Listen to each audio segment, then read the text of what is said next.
Hello friends, welcome to my channel. दोस्तों, मेरे channel पर नए हैं तो मेरे चैनल को सब्सक्राइब करें, मेरी वीडियो को लाइक करें। मोरेटोरियम से जुड़ी एकदम लेटेस्ट न्यूज़ मैं आपके लिए लाता रहूँगा। और इसके अलावा भी आपको credit card, NPA, loan recovery agent harassment से रिलेटेड कोई भी समस्या है तो आप मुझसे कॉन्टैक्ट कर सकते हैं, आपको डेफिनेटली एक अच्छी हेल्प मिल जाएगी। तो चलिए दोस्तों, न्यूज़ स्टार्ट करते हैं। जैसा कि दोस्तों आप देख सकते हैं, financialexpress.com पर ये न्यूज़ छपी है जो कि आरबीआई मोरेटोरियम से रिलेटेड है, जिसमें कि दोस्तों इस न्यूज़ का लिंक मैं अपने डिस्क्रिप्शन में दे दूंगा, आप वहाँ पर जाके चेक कर लीजिएगा। ये काफ़ी थोड़ी लेंथी न्यूज़ है, तो इसके मेन पॉइंट्स जो है मैं वो आपको बता दूंगा ताकि आपको पता चले कि मोरेटोरियम की वजह से क्या चीज़ अभी हो रही है और क्या चीज़ चल रही है, और बाकी डिटेल में जाके आप इस न्यूज़ को पढ़ लीजिएगा। मैं ज़्यादा वक्त आपका नहीं लूँगा। तो चलिए दोस्तों, न्यूज़ आपकी स्टार्ट करते हैं। न्यूज़ की हेडलाइंस है, RBI moratorium 45% borrowers have opted for delaying EMI payments pan India says Fenway.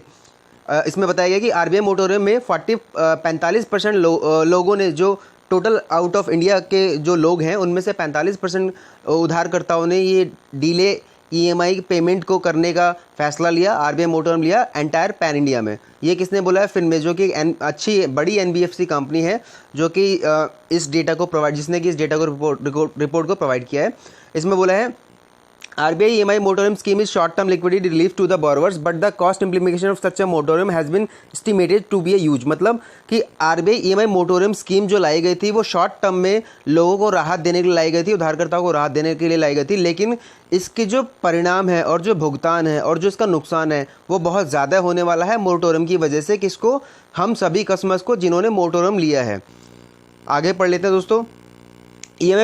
EMI payment is lockdown has become a contentious issue between many borrowers and banks or other lenders, while the intention of the RBI to allow banks to offer EMI moratorium on term loans such as home loan, car loan, personal loan, credit cards was to provide a short term liquidity relief to the borrowers। मतलब ये same वही बात बोली गई जो मैंने पहले आपको रिपीट कर दिया कि जो आरबीआई का फैसला था जो कि मोरेटोरियम कस्टमर को दिया जाए, वो फैसला ये था ताकि कस्टमर को राहत मिल सके।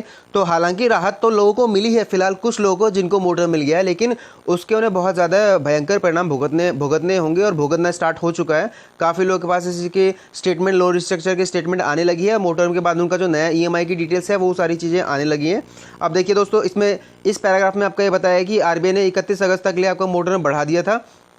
अब मैं आपको पढ़ के बताता हूँ। Being one of the top lending institution in the country, Finway has expressed concern regarding the current loan repayment in the country and the mindset of borrowers. The borrowers mindset has changed quite significantly with regards to loan repayment as well as investment, especially since the RBI has announced। मतलब कि जब से RBI ने 31 अगस्त तक के लिए 3 महीने का और एक्सटेंशन बढ़ाया था, उसके बाद से जो भी मिडिल क्लास के लोग हैं उनका माइंडसेट चेंज हो चुका है। अब उनका माइंडसेट सबसे पहले अपने लोन को चुकाने पर है और लोन की ईएमआई को खत्म करने पर है। Earlier in the March 2020 all commercial banks including housing finance company were allowed to extend. मतलब इस पैराग्राफ में ये बताया कि मार्च के शुरू में पहले 3 महीने का मोरेटोरियम दिया गया था जो कि आरबीआई ने अनाउंस किया था उसको, कि ताकि किसी भी कस्टमर के क्रेडिट स्कोर पे कोई नेगेटिव इंपैक्ट ना आए, जिसको कि बाद में आगे चल के 3 महीने के लिए बढ़ा दिया गया था। वो इसमें अगले पैराग्राफ में दिया गया। मतलब पहले 3 महीने के लिए था, मार्च से लेके अप्रैल मई तक के लिए, उसके बाद उसको लास्ट 31 अगस्त तक के लिए 3 महीने के लिए और एक्सटेंड कर दिया गया था। ये इसके दूसरे पैराग्राफ में दिया गया। अब यहाँ पर आप मेन बात देख सकते हैं जो कि स्पेशली आप लोगों ने बताना चाहता था। As a leading NBFCs in the country, Finway observe that 45% of all its borrower have applied for a moratorium pan India. This behaviour is however more distinctly notice in the northern region. मतलब कि इसमें ये बताया कि pan India basis पर जितने भी customers हैं, जितने भी उधार करता है, उन्होंने 45% लोगों ने इस लोन को, मोरेटोरियम को अप्लाई किया और मोरेटोरियम उनको मिला बेसिकली।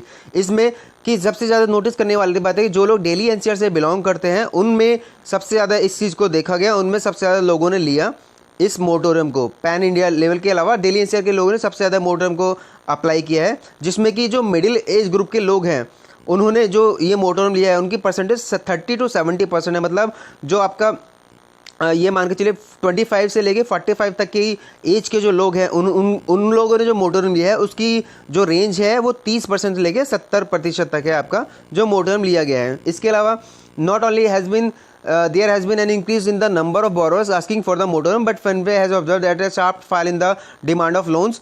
इसमें बेसिकली ये बताया गया इस पैराग्राफ में कि सिर्फ मोरेटोरियम के लिए लोगों की मांग नहीं बढ़ी, इसके अलावा जो लोन नए लोन वाले थे उसमें लोगों की जो डिमांड है वो बिल्कुल घट गई। मतलब सीधी सी बात है, आपकी जॉब जा चुकी है, आपके पास पैसा नहीं है, तो आप मोटर लोन पे ही फोकस करेंगे, ना कि नए लोन लेने पे। और नया लोन मिलेगा नहीं इतनी जल्दी, बिकॉज आपके इनकम प्रूफ नहीं है, आपके पास कुछ करने नहीं चल रहा है। तो यहाँ पर यही चीज़ें बताइए कि आप एक आम इंसान ने, जो डेली एनसीआर के लोग हैं या फिर जो मिडिल क्लास के लोग हैं, उन्होंने फोकस किया है लोन को चुकाने के मैटर पे, मोटर लोन लेने के मैटर पे, और अपने एक्स्ट्रा जो कॉस्ट है और जो उसको कटिंग करने पे फोकस किया है बेसिकली।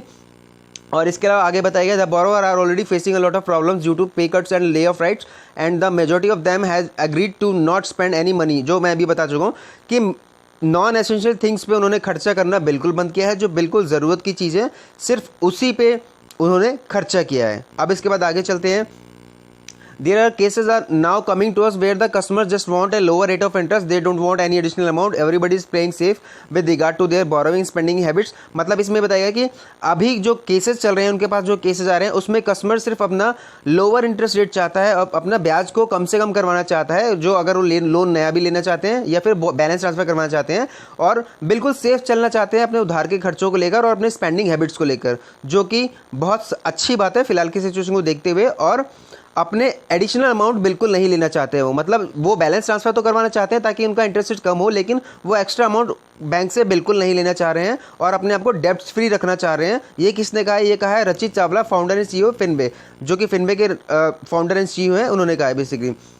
और बाकी की जो चीज़ें हैं इसमें आप ये पूरा पढ़ लीजिएगा। थोड़ा सा न्यूज़ और आपका बचा है, उसमें बेसिकली इन्होंने ये बताया कि कोविड-19 की वजह से जो महामारी आई है, जिसकी वजह से सबकी जॉब गई है, सबकी सैलरी आधी मिली है, काफ़ी लोगों के पास काम नहीं है, बिजनेस डूब गया है, धंधा डूब गया है, तो उसकी वजह से सबके ऊपर एक फाइनेंशियल क्राइसिस बहुत गंदा आया है और सभी लोग परेशान हो चुके हैं। तो ये दोस्तों कुछ वक्त के लिए अभी और रहने वाला है, जो कि इनका मानना है ऐसा।